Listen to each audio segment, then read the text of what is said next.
Summer வந்தாச்சு. What's your plan for this holiday? எங்க கிட்ட விட்டுருங்க, நாங்க பாத்துக்கிறோம். VGT holidays.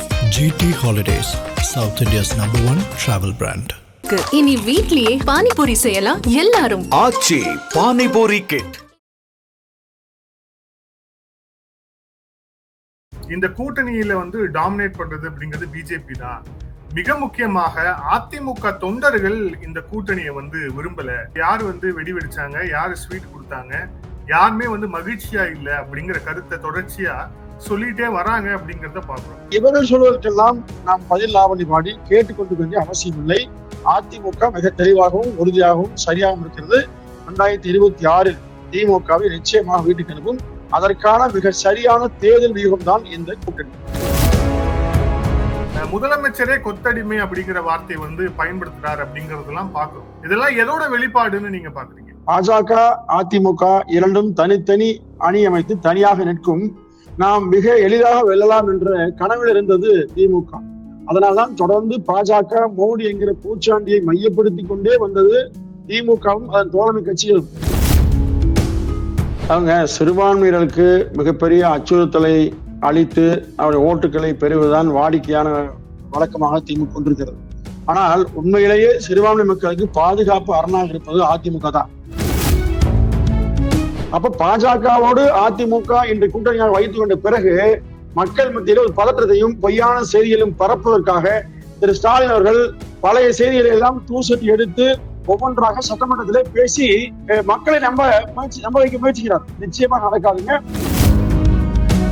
ஜெயலலிதா அவர்களே கடந்த காலங்கள்ல பாஜகவோடு நான் கூட்டணி வைத்து தவறுன்னு சொல்லியிருக்கிறான்னு சொல்லிட்டு அந்த வீடியோவெல்லாம் இப்ப எடுத்து சர்க்குலேட் பண்றாங்க சோசியல் மீடியால அப்படிங்கறத பார்க்கணும். சோ அடிப்படையா அவங்க கேட்கறது எடப்பாடி பழனிசாமி அவர்கள் ஆளுமை இல்லை அப்படிங்கிற விஷயத்தை தான் அவங்க நோக்கி அந்த அடிப்படையை நோக்கி நகர்றாங்க. நாட்டுல உண்மையில் நடக்குது, என்ன நடக்குது, ஏது நடக்குது எதுவுமே தெரியாத முதலமைச்சர் எடப்பாடியார் 36 துறைகளை பற்றியும் நுனிவர்களை வைத்துக் கொண்டு பேசக்கூடியவர். வேணா நீங்க வாங்க, இவருக்கு ஆளுமைன்னு சொல்றீங்க, ஒரு மேடை நீங்களே ஏற்பாடு பண்ணுங்க, 2 பேர் பேசி பார்ப்போமே.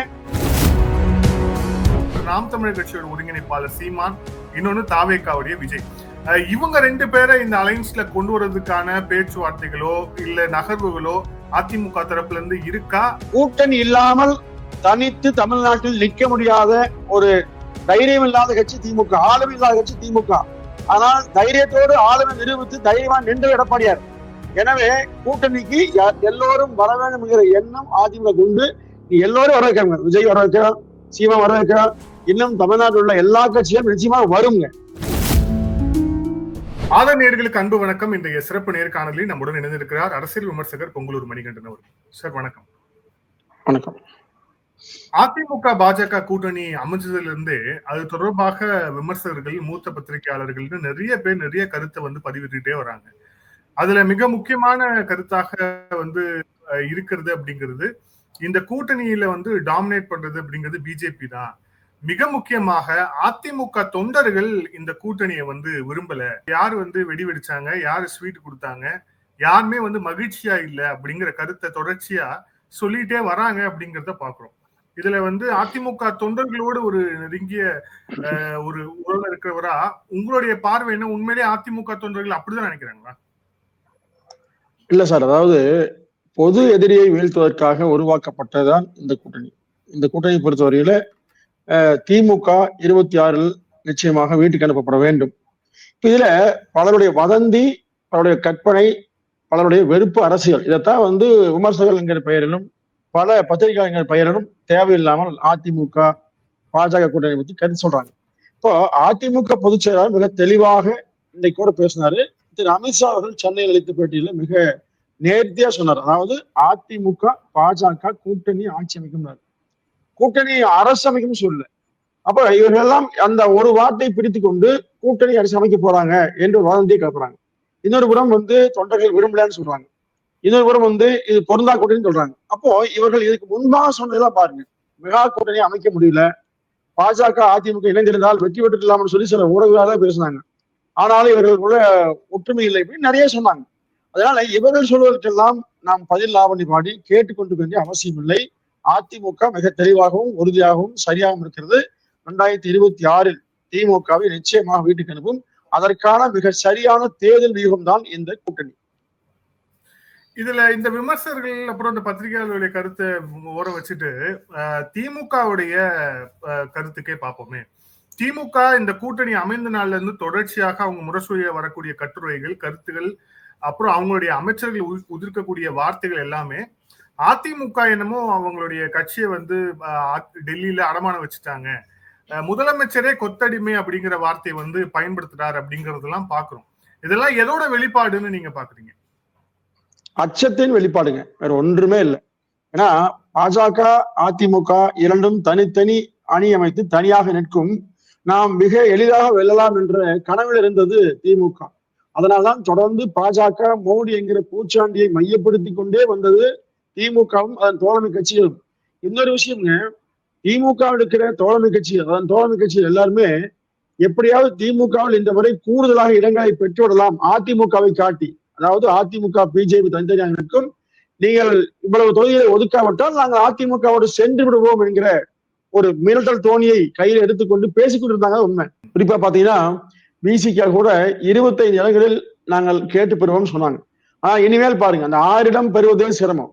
அப்போ இந்த நெருக்கடியான நிலைக்கு இந்த கூட்டணி தங்களை உருவாக்கி விட்டது எங்க? அந்த கோபத்தில, அந்த வேகத்துல அவர்கள் எழுப்புகிற கோஷம் எல்லாம் அடகு வச்சிட்டீங்க, அடிமையா போறீங்க, கொத்தடிமையா இருக்கீங்கிறதா. இப்ப நீங்க அதிமுக பொதுச் செயலாளர் இன்றைக்கு பாருங்க, வெளிப்படையாக பத்திரிகை சந்திலும் தெளிவா சொல்றார், கூட்டணி அரசு அல்ல, அதிமுக தான் தனித்து ஆட்சி சொல்றாரு.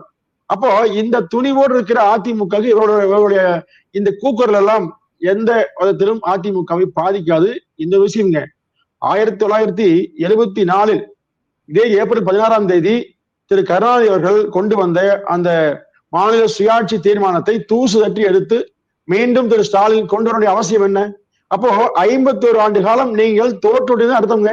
அது தீர்மானம், மானம் தான் இன்னைக்கு போது திமுக கொள்ளிய அந்த மாநில சுயாட்சி தீர்ந்து விட்டதா? அப்போ இதுவரை தீர்க்காத நீங்கள் யாரை ஏமாற்ற முயற்சிக்கின்றீர்கள்? அப்ப பாஜகவோடு அதிமுக இன்று கூட்டணியாக வைத்துக் கொண்ட பிறகு மக்கள் மத்தியில் ஒரு பதற்றத்தையும் பொய்யான செய்திகளும் பரப்புவதற்காக திரு ஸ்டாலின் அவர்கள் பழைய செய்திகளை எல்லாம் தூசட்டி எடுத்து ஒவ்வொன்றாக சட்டமன்றத்திலே பேசி மக்களை நம்ப வைக்க முயற்சிக்கிறார். நிச்சயமாக நடக்காதுங்க. நான் கூட இப்ப விரிவான கட்டுரை எழுதி வச்சுக்கிறேன். உண்மையில் திரு ஸ்டாலின் மக்களை ஏமாற்ற ஒவ்வொரு நாளும் முயற்சி கொண்டு வருகிறார். கடந்த 2021 தேர்தலில் அவர் நம்ப வைக்க எடுத்தப்பட்ட முயற்சியான் பொய்யான வாக்குறுதி. இன்னைக்கு எல்லாமே பொய்த்து போச்சுங்க. எனவே இந்த கூட்டணியை அவர்கள் எந்த வார்த்தையில் சொன்னாலும் சரி, இவர்கள் தான் அடிமையாக கடந்த காலத்தில் இருந்தால் கொடுக்க தெரியும். நாடாளுமன்ற சட்டமன்ற தேர்தல் பொதுவாக வந்தவரும் சரி, அதுக்கு பிறகும் சரி, கருணாநிதி ஆட்சிக்கு பிறகும் சரி, 117 என்கிற இடப்பகிர்வை இருவரும் ஆளுக்கு சரிபாதியாக பகிர்ந்து கொண்டு போட்டியிட்டு கூட்டணி ஆட்சிக்கு முத்திட்டது இவங்கதான். அதற்கு பிறகு கூட மேல் மாநில பேச்சுவார்த்தை, கீழ் மாநில ரெய்டு, இதெல்லாம் நடந்தது யாருக்கிட்டங்க? திமுக காங்கிரஸ் கூட்டணி தான். அப்ப இவர்கள் போய் அதிமுகவுக்கு பாலமரம் நடத்துவது உண்மையில் வேடிக்கையானது, விந்தையானது. இதை பற்றி எல்லாம் அதிமுக பொருட்படுத்தாது. மக்கள் தான் எஜமானர்கள். மக்களை நம்பி, மக்களை நோக்கி அதிமுக பயணிக்குங்க. சார், ரொம்ப முக்கியமான ஒரு நரேட்டிவ் பாக்குறோம். என்ன அப்படின்னா, 2021 திமுக வைச்ச வாக்குறுதிகள், அதுக்கப்புறம் அந்த நீட்டை ஒழிக்கணும் அப்படின்னு சொன்னதாகட்டும், இன்னும் பல்வேறு விஷயங்கள் சொன்னதாகட்டும், இது எல்லாத்துக்குமே வந்து நாங்க எதுவும் காரணம் இல்ல, கவர்னரும் மத்திய அரசும் தான் காரணம் அப்படின்ற அந்த பிளேமை வந்து அவங்க மேல போடணும் அப்படிங்கறத நோக்கிதான் இந்த காய் நகர்த்தல்கள்லாம் நகர்த்துறாங்க திமுக அப்படின்னு ஒரு பார்க்கப்படுது, ஒரு பார்வை. அப்படின்னா அதை நோக்கி நகர்ந்துச்சு, அப்படி நோக்கி திமுக நகர்த்துறாங்கன்னா அந்த டிராப்ல அதிமுகவும் தானே விழும். ஏன்னா நாங்க வாக்குறுதி நிறைவேற்றாததுக்கு எல்லாத்துக்குமே பாஜக தான் காரணம் அப்படின்னு அவங்க 2024 தேர்தல் கேம்பெயின்ல சொன்னாங்கன்னா அதுக்கு பதில் சொல்ல வேண்டிய இடத்துல அதிமுக தான் இருக்குன்னா அது அதிமுக பாதிக்கும் தானே? இல்ல சார், இப்போ திமுக இருக்கிற காங்கிரஸ் கட்சியை சேர்ந்த முன்னாள் மத்திய அமைச்சர் ஐயா ப. சிதம்பரத்துடைய துணைவியார் தான் வந்து நல்லி சிதம்பரம் அவர்கள் வந்து நீட்டுக்கான அரசுக்கு ஆதரவான நீதிமன்றத்தை வழக்கினாங்க. இப்போ அவர்கள் மிக தெளிவாகவே சொன்னாங்க, இந்த நீட் தேர்வை ரத்து செய்ய முடியாது, இது ஏன் தேவைன்னே சொன்னாங்க. அதே மாதிரி நாடாளுமன்ற திரு கார்த்தி சிதம்பரம் அவர்களும் சொல்லி இது ஆதரவாகவே பேசினாங்க. அப்போ இந்தியா முழுமைக்கும், இப்ப இந்தியா கூட்டணி வைத்திருக்கிற இந்தியா முழுமைக்கும் உள்ள பாஜக அல்லாத மாநிலங்கள்ல முதலமைச்சர்களோ இல்ல அந்த கட்சியை சேர்ந்த தலைவர்களோ நீட் விஷயத்துல என்ன சொல்றாங்க, என்ன கருத்து சொல்றாங்க? அப்ப அவர்களே வைத்து இப்ப எப்படி நீங்க எல்லா மாநிலத்திலும் அழைத்து இந்த தொகுதி வரையறைக்கு நீங்க கூட்ட முடியலோ அந்த மாதிரி ஏன் கூட்ட முடியல? அப்ப இது முழுக்க நீதிமன்றத்தின் மூலமாக அமல் செய்யப்பட்ட ஒரு சட்டம், எல்லாருக்குமே தெரியுங்க. அப்ப அதிமுகவும் இதே ஸ்டாண்ட் எடுத்தது. ஆனா இதுல வந்து அதிமுக என்ன செய்தோ அதுதான் திமுக பண்ணுதுங்க. ஆனா தங்களுக்கு ரகசியம் தெரியும் என்று பொய்யா சொல்லி 22 மாணவர்களுடைய உயிரை மாய்த்துதான் மிச்சம். உண்மையை சொன்னால் மிகப்பெரிய குற்றவாளி திமுக. இவ்வளவு கொடுமையான தவறை செய்திருக்கிறது. நீட் தேர்வு என்பது அது எப்படி நடைமுறைப்படுத்தப்பட்டது, ஏன் அது வந்து வழி இல்லாமல் அதை ஒண்ணுமே செய்ய புரிய வைக்காம தேவையில்லாமல் சொல்லி இன்னைக்கு வந்து வேண்டாத விஷயத்தை இன்னைக்கு இதுல எந்த பாதிப்பும் அதிமுக வராது. உறுதியாக தமிழ்நாட்டு நலனை பாதுகாப்பதில் அக்கறை கொண்டிருக்கிறது. திமுக சொல்லித் தர வேண்டிய அவசியம் நிச்சயமாக அதிமுக இல்லை. தேர்தலுக்காக இப்படி எல்லாம் பேசி மக்களை ஏமாற்றலாம் என்ற முயற்சியால் நிச்சயமாக இந்த மாதிரி நடக்காதுங்க. ஓகே சார், இப்ப இந்த அலைன்ஸ் வந்து ஃபார்ம் ஆன நாள்ல இருந்து இந்த அலைன்ஸோடைய ஸ்ட்ராங் ஜோன்ஸ் என்னென்ன அப்படின்னு பார்க்கும்போது கொங்கு, அப்புறம் சவுத், அப்புறம் வட மாவட்டங்கள்ல பிஎம்கே அலைன்ஸோட இருந்துச்சுன்னா இந்த மாவட்டங்கள்ல ஒரு வலுவான கூட்டணி, ஒரு வலுவான அணியாக வந்து அதிமுக பாஜக இருக்கும் அப்படின்னு வந்து பார்க்கப்படுது, ஒரு பார்வை வைக்கப்படுது.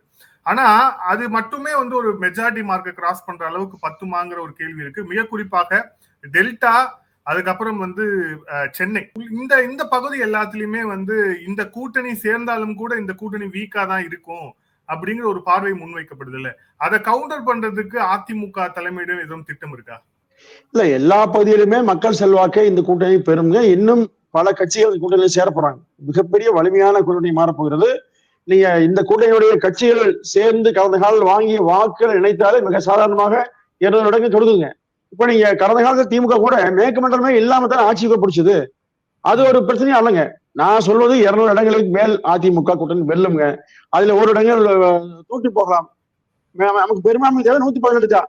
அதனால அதை பற்றி கவலை இல்லைங்க. இதாவதுங்க, நீங்க அதிமுக தொண்டர்களோ பிஜேபி சேர்ந்தவர்களோ தமிழ்நாட்டு மக்களோ இந்த கூட்டணி குறித்து எந்த எதிர்மறையான கருத்தும் சொல்லல.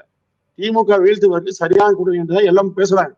ஆனால் திமுக பொதுவான விமர்சனங்கள் இருக்கக்கூடிய அரசியலை நம்ம புரிஞ்சுக்கிறோம். இந்த விமர்சனம் பாருங்களேன், இப்போ நீங்களே அதிமுக பாஜக கூட்டணி கொங்குல எப்படி பெர்ஃபார்ம் பண்ணணும்னா உங்களால ரொம்ப கான்பிடண்டா சொல்ல முடியும், ஈவன் ஸ்வீப் கூட பண்ணும் அப்படின்னு நீங்க சொல்லுவீங்க. ஆனா டெல்டால வந்து இந்த கூட்டணி எப்படி பெர்ஃபார்ம் பண்ணும் அப்படின்னா உங்களுக்கே ஒரு சந்தேகம் ஏற்படலாம். குறிப்பா சென்னை மண்டலம் ஒரு 36 தொகுதி இருக்கு.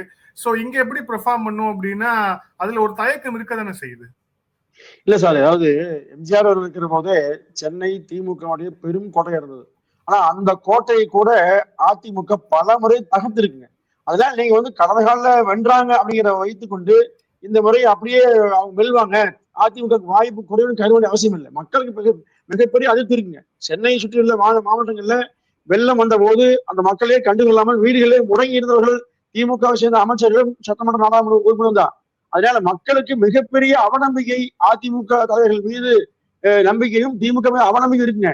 அதனால இதை மிக சரியாக அதிமுக அறுவடை செய்து மிகப்பெரிய சென்னையிலும் பெறுங்க, தென் மாவட்டங்களிலும் பெறும், டெல்டா மாவட்டத்திலும் பெறுங்க. அதனால நீங்க கடந்த கால வாக்குகளை மட்டும் வைத்து பேச முடியாது. நீங்க அப்படி ஒப்பிட்டீங்கன்னா இப்ப அதிமுக அணி சேரக்கூடிய எல்லோரும் ஒன்று சேர்ந்தால் திமுக என்றைக்குமே வெற்றி பெற முடியாதுன்னு சொல்ல முடியாதுங்க. அதாவது தேர்தல் என்பது ஒவ்வொரு 5 ஆண்டுகளுக்கு ஒரு முறையும் சூழ்நிலை தக்கவாறு மாறுதுங்க. இந்த முறை திமுகவுடைய தவறுகளை மக்கள் வந்து ஜீரணிக்க முடியாம தேர்தல் எப்போது வரும் நினைக்கிறாங்க. அதன் அடிப்படையில் 26 தேர்தலில் சென்னையிலே முழுமையாக அதிமுக கூட்டணி வெல்லக்கூடிய வாய்ப்பு உண்டு. ஏன்னா அங்க இருக்கிற சில முன்னாள் அமைச்சர்கள், முன்னாள் எம்எல்ஏக்கள், கரண்ல இருக்கிற அமைச்சர்கள், சட்டமன்ற உறுப்பினர்கள் செய்கிற ஒவ்வொரு தவறுகள், மக்கள் மீது திணிக்கிற வரிகள், இன்னும் சொல்ல போனால் அவங்க போடுற ஒவ்வொன்றும் போடக்கூடிய பஞ்சாயத்து போடுற ஆட்டம், இதெல்லாம் மக்கள் வந்து விரும்பலைங்க.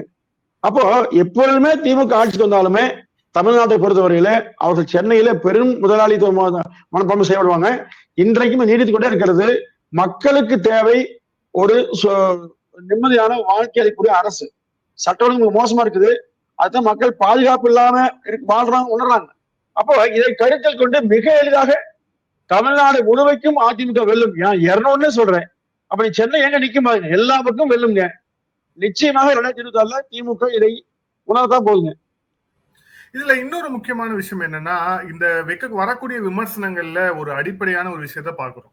இதுல எல்லாத்துலயுமே அவங்க வந்து திருப்பி ஸ்ட்ரெஸ் பண்றது அப்படிங்கிறது எடப்பாடி பழனிசாமி அவர்களுடைய ஆளுமையை வந்து கேள்வி கேட்கிறாங்க. இந்த மாதிரி ஒரு டீலிங்க்கு, இந்த மாதிரியான ஒரு கூட்டணிக்கு வந்து ஜெயலலிதா அவர்கள் ஒப்புக்கொள்ள மாட்டார், ஜெயலலிதா அவர்களே கடந்த காலங்கள்ல வந்து பாஜகவோடு நான் கூட்டணி வைத்து தவறுன்னு சொல்லியிருக்கிறாருன்னு சொல்லிட்டு அந்த வீடியோவெல்லாம் இப்ப எடுத்து வந்து சர்க்குலேட் பண்றாங்க சோசியல் மீடியால அப்படிங்கிறத பாக்குறோம். சோ அடிப்படையா அவங்க கேட்கறது எடப்பாடி பழனிசாமி அவர்கள் ஆளுமை இல்லை அப்படிங்கிற விஷயத்தான் அவங்க நோக்கி அந்த அடிப்படையை நோக்கி நகர்றாங்க. அதுக்கு உங்களுடைய பதில் என்ன? இல்ல, திரு ஸ்டாலின் என்னமோ உலகளாவிய தலைவர் மாதிரி, உலகில இல்ல யாரை விடமும் அறிவாளி மாதிரி ஒரு பிம்பத்தை உருவாக்குவதுதான் கேலி கூத்தாங்க. உண்மை சொன்னால் ஸ்டாலின் அவர்கள் எதிர்கட்சியில் சொல்ற வார்த்தை படி சொன்னால் பொம்மை முதலமைச்சர் தான், எதுவுமே தெரியாது. துணை முதலமைச்சருக்கு உடம்பு சரியில்லை, அதை சொல்வது கூட சட்டமன்றத்துல எழுதி வைத்து வாசிக்கிறார். அப்ப இவருக்கு எதுவுமே தெரியாது. நாட்டுல வந்து உண்மையில் நடக்குது, என்ன நடக்குது, ஏது நடக்குது எதுவுமே தெரியாத முதலமைச்சர் எடப்பாடியார் வந்து 36 துறைகளை பற்றியும் நுனிவர்களை வைத்துக் கொண்டு பேசக்கூடியவர். வேணா நீ வாங்க, இவருக்கு ஆளுமைன்னு சொல்றீங்க, ஒரு மேடை நீங்களே ஏற்பாடு பண்ணுங்க, 2 பேர் பேசிட்டு பாப்போமே. அதாங்க ஒருவரை குற்றம் சாட்டி பேசுவதற்கு எந்த குறை நிறைகளுமே இல்லைன்னு சொன்னா ஏதாவது ஒன்றை சொல்வது, அது இதுவும் ஒன்று. இப்ப இன்னும் சொல்ல போனீங்கன்னா முதலமைச்சர் ஸ்டாலின் அவர்களை எதிர்த்து நீங்க செய்தி பார்த்திருப்பீங்க. சட்டமன்றத்துல இந்த 1 மாத காலத்தில் மிக கடுமையாக பேசியிருக்கிறார் எடப்பாடியார். அவர் பேசிய பேச்சு வெளியே வந்திருந்தால் நிச்சயமாக தமிழ்நாட்டு மக்கள் கொண்டாடி இருப்பாங்க. ஆனால் எதையுமே வெளியிடல. நேருக்கு நேராக நின்று கொண்டு தைரியம் இருந்தால் நீங்க வந்து இதை செய்யுங்கன்னு சொன்னார். அவர் மீது ஒரு குற்றச்சாட்டு சொன்ன போது ஒரு தைரியம் இருந்தா நான் சந்திக்கிறேன், இந்த மாதிரி செய்வீங்களான்னு கேட்டாரு. அப்போ இதையெல்லாம் வெளிக்கொணர முடியாத முதலமைச்சர் ஸ்டாலின் அவர்கள் இப்படி சொல்லுறது அபத்தமானதா? ஏன்னா இந்த கூட்டணி வலிமை உருவாகிறது. அங்க இருக்கிற கூட்டணி கட்சியெல்லாம் பலவீனத்தை நோக்கி பயணிக்கிறாங்க. இதன் விளைவாக அதிமுக இப்படி சொல்வதே அபத்தம்ங்க. எடப்பாடியார் மாதிரி ஒரு தலைவரை, ஒரு எளியவரை, ஒரு வலிய மனிதரை இனி தமிழ்நாடு பார்க்காதுங்க. உண்மையை சொன்னா எந்த பேச்சு சொன்னாலும் அதை உணர்ந்து பேசக்கூடியவர், வெறுமனே வாசிப்பவர் அல்ல, அதை உணர்ந்து கொண்டு அதை பேசக்கூடியவர், நடைமுறை சிக்கல்களை வெளிப்படுத்தக்கூடியவர். நீங்க அவருக்கு ஆட்சியில வந்து நீங்க ஒப்பிட்டு பாத்தீங்கன்னா நான் நிறைய சொல்ல முடியும், நேரங்கள் சொல்ல முடியல. ஒப்பிட்டு பாத்தீங்கன்னா திரு ஸ்டாலின் நிர்வாகத்தில் 0, எடப்பாடியார் 100னே சொல்லலாம். எனவே வந்து யாரும் அவரை அறிமுகப்படுத்த முடியாது, யாரும் அவரை வந்து நிராகரிச்சு போக முடியாது, அவருடைய கட்டுப்பாட்டை மீறி யாரும் இயங்கவும் முடியாதுங்க. அதிமுக மிக நேர்த்தியா இருக்குது. எடப்பாடியாருங்கிற ஆளுமை என்பது அம்மா எப்படியோ, புரட்சித்தலைவர் எம்ஜிஆர் எப்படியோ அதற்கு நிகராக ஒரு தலைவராக உயர்ந்திருக்கிறார். எனவே அதை காலம் பார்க்குங்க, காலம் உணர்த்தும். இது இந்த மாதிரியான வெற்றிவேடைய பேச்சையெல்லாம் நான் வந்து ஒப்பிட்டு பேசி நேரத்தை வீணடிக்க விரும்பல. எடப்பாடியார் இன்றைக்கு தமிழ்நாட்டில் முதன்மை தலைவர் அவர் தான். எல்லா தகுதியிலும், எல்லா உயர்விலும், எல்லா பொறுப்பிலும் அவர் தான் உயர்ந்தவர். நீங்க அப்படி சொல்லக்கூடிய எல்லாருமே 0 தான். இவர் தான் உண்மையான ஹீரோ. எனவே இதை பத்தி கவலை இல்லைங்க. இல்ல, இன்னொரு முக்கியமான விஷயமா இருக்கிறது அப்படிங்கிறது அந்த அவரை நோக்கி வரக்கூடிய விமர்சனங்கள் ஒரு பக்கம். இன்று செய்தியாளர் சந்திப்புல அவர் சொல்றாரு, இந்த கூட்டணி பலம் பெறும், இந்த கூட்டணியில வந்து சேர்ந்திருக்கக்கூடிய முதல் கட்சி பாஜக அப்படிங்கிறார். சோ வந்து இன்னும் அந்த கூட்டணியில் வரக்கூடிய கட்சிகளோட ஆப்ஷன்ஸ் அவர் வந்து க்ளோஸ் பண்ணல. அதே மாதிரி பாஜக ஒரு வந்திருக்கிறது அப்படின்னு சொல்றாரு. அப்போ இந்த கூட்டணியில என்னென்ன கட்சிகள் வரும்? ஏன்னா இப்ப வெளியே இருக்கக்கூடிய எதிர்பார்ப்பு என்ன அப்படின்னா, ஏற்கனவே என்டிஏல இருந்த அலைன்ஸ் அந்த கட்சிகள் அப்படியே தொடரும்னு, பாமக இவங்க எல்லாமே அப்படியே தொடருவாங்க அப்படின்ட்டு. இதை தாண்டி இருக்கக்கூடிய இருவர் அதை நோக்கிதான் நிறைய பேர் நகர்றாங்க. ஒருவர் நாம் தமிழர் கட்சியோட ஒருங்கிணைப்பாளர் சீமான், இன்னொன்னு தாவேக்காவுடைய விஜய். இவங்க 2 பேரை இந்த அலைன்ஸ்ல கொண்டு வர்றதுக்கான பேச்சுவார்த்தைகளோ இல்ல நகர்வுகளோ அதிமுக தரப்புல இருந்து இருக்கா? செய்வார்களா? செய்யுமா? நீங்க திமுகவை வெறுக்கின்றவர்கள், ஏற்க மறுக்கின்றவர்கள், அவர்களை ஆட்சியிலிருந்து ஒதுக்க வேண்டும் நினைக்கின்ற எல்லோரும் அதிமுகவோடு இணைய வேண்டும், அதுதான் விருப்பம். நீங்க குறிப்பிட்ட திரு விஜய் அவர்களோ திரு சீமான் அவர்களோ யாராக இருந்தாலும் வர வேண்டும். ஏன்னா திமுக தப்பி தவறி குறிப்பிட்ட இடம் கூட வந்து வரக்கூடாது. எடப்பாடி நினைக்கிறது அதுதான்.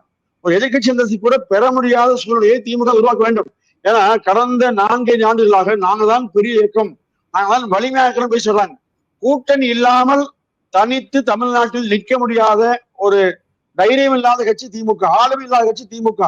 ஆனால் தைரியத்தோடு ஆளுமை நிரூபித்து தைரியமா நின்ற எடப்பாடியார். எனவே கூட்டணிக்கு எல்லோரும் வர வேண்டும் என்கிற எண்ணம் அதிமுக கொண்டு நீ எல்லோரும் வர வைக்கிறாங்க. விஜய் வர வைக்கிறோம், சீமா வர வைக்கிறோம், இன்னும் தமிழ்நாட்டில் உள்ள எல்லா கட்சியும் நிச்சயமா வருங்க. அந்த ஒரே சொல்ல நிச்சயமா வரும். திமுக 26 நிச்சயமாக வீட்டுக்கு அனுப்ப வேண்டும் நோக்கத்தை தவிர அதிமுக எதுவும். ஏன்னா மக்களை காப்பாற்ற வேண்டும். இந்த ஆட்சி நீடித்தால் தமிழ்நாட்டில் மக்களே வாழ முடியாது. தன் மக்கள் என்பவர்களை தவிர தமிழ்நாட்டு மக்களை வாழ விடாத குடும்பம் கருணாநிதி குடும்பங்க. எனவே அவர்களுடைய இந்த அநீதியான ஆட்சிக்கு முடிகட்டுகிற வகையில் எல்லோரும் 1-2 வாருங்கள் என்பது அதிமுகவுடைய அன்பான வேண்டுகோளை. இந்த நேர்காணல இறுதியான கேள்வி சார். அந்த வரக்கூடிய விமர்சனங்கள்ல கன்ஸ்ட்ரக்டிவ் கிரிட்டிசிசம்னு ஒண்ணு இருக்கு. அது நம்ம புறந்தள்ளி போயிட முடியாது. அதுல வரக்கூடிய ஒரு முக்கியமான விமர்சனம் வந்து இந்த சிறுபான்மையினர் ஓட்டு அப்படிங்கிறது. ஏன்னா கடந்த காலம் 2021லயும் அந்த சிறுபான்மை ஓட் டிரான்ஸ்பர் வந்து அதிமுகவை நோக்கி பெரிய அளவுக்கு வரல. அது வராததால் தான் தோல்வி அடைஞ்சோன்னு அதிமுகவுடைய முன்னாள் அமைச்சர்களே வெளிப்படையாகவே வந்து பேசினாங்க. இப்போ மீண்டும் அதே கூட்டணி வந்திருக்கிறது. இப்ப மட்டும் என்ன நம்பிக்கை இருக்கு அந்த ஓட்டு உங்களை நோக்கி வரும் அப்படின்ட்டு? அவங்க சிறுபான்மையினருக்கு மிகப்பெரிய அச்சுறுத்தலை அளித்து அவருடைய ஓட்டுகளை பெறுவதுதான் வாடிக்கையான வழக்கமாக திமுக கொண்டிருக்கிறது. ஆனால் உண்மையிலேயே சிறுபான்மை மக்களுக்கு பாதுகாப்பு அரணாக இருப்பது அதிமுக தான். அதிமுகவுக்கு கூட்டணி யாரு வந்திருந்தாலும் கூட, அதிமுக வந்தாலும் கூட அதிமுக யாரையும் பாதுகாப்பற்ற சூழலை வைத்திருக்காது. நிச்சயமாக சிறுபான்மை மக்களுக்கு பாதுகாப்பு அளிக்கும். அவர்களுக்கு எதிரான ஏதாவது இருந்தாலும் நிச்சயமாக அவர்கள் பக்கம் நிற்குங்க. இப்ப நீங்க கடந்த காலங்களில் சிறுபான்மை மக்களுக்கு அதிமுக ஆட்சியில், அது எம்ஜிஆரோ அம்மாவோ எடப்பாடியாரோ, அதிமுக ஆட்சிகளில் செய்த நன்மைகளை விட திமுக ஒன்றுமே செய்யல. இப்போ சிறுபான்மைகளுக்கு ஆதரவாக நாங்கள் ஆட்சிக்கு வந்தால் சிறையில வாழக்கூடிய நீண்ட நாள் கைதியில வாழக்கூடியவர்களை விடுதலை செய்யும் சொன்னாங்க. ஆனா நீதிமன்றத்தில் தாக்கல் செய்த மனுவில் வாசனை பாருங்க, எதிரானதுதான். அப்ப இவர்கள் நோக்கம் என்னன்னு சொன்னா இஸ்லாமியர்களை, கிறிஸ்துவர்களை, தலித்துகளை, இன்னும் பெண்களை குறிவைத்துக் கொண்டு அவர்கள் அனைவரும் ஏதோ திமுக ஆட்சியால் மட்டும்தான் மிகப்பெரிய நன்மையை பெறுவது போலவும், பொற்கால ஆட்சி அனுபவிப்பது போலவும், அடுத்து வேற கட்சி ஆட்சி வந்தாலும் இந்த நாடே அழிந்தவர்கள் போல ஒரு பொய்யான மாயை கட்டமைச்சு வர்றாங்க. நிச்சயமாக எடப்பாடி அவர்கள் சிறுபான்மை மக்களுக்கு முழு பாதுகாப்பு அளிக்கின்ற வகையில் தேர்தல் கீழே சிறுபான்மை சமுதாயத்தை சேர்ந்தவர்களுக்கு முழுமையான தேர்தல் வாக்குறுதி அளிப்பார்கள். அதை நடைமுறைப்படுத்துவார். இன்னும் சொல்ல போனால் குறைந்தபட்ச செயற்கட்டத்தை அமல்படுத்தி எல்லா கட்சிகளும் அதை ஏற்றுக்கொள்கின்ற வகையில் ஒரு நிலைப்பாடு உருவாக்கப்படும். அதனால் இந்த குற்றச்சாட்டை புறந்தழுகிறோம். நிச்சயமாக தமிழ்நாட்டில் உள்ள அனைத்து தரப்பு மக்களுக்கும் அரணாக நின்று அதிமுக ஆட்சி அமைத்து 2026 பொற்கால ஆட்சியை மீண்டும் உருவாக்குங்க. நன்றி சார். பல்வேறு கேள்வி. Thank you sir. Thank you so much. நன்றி.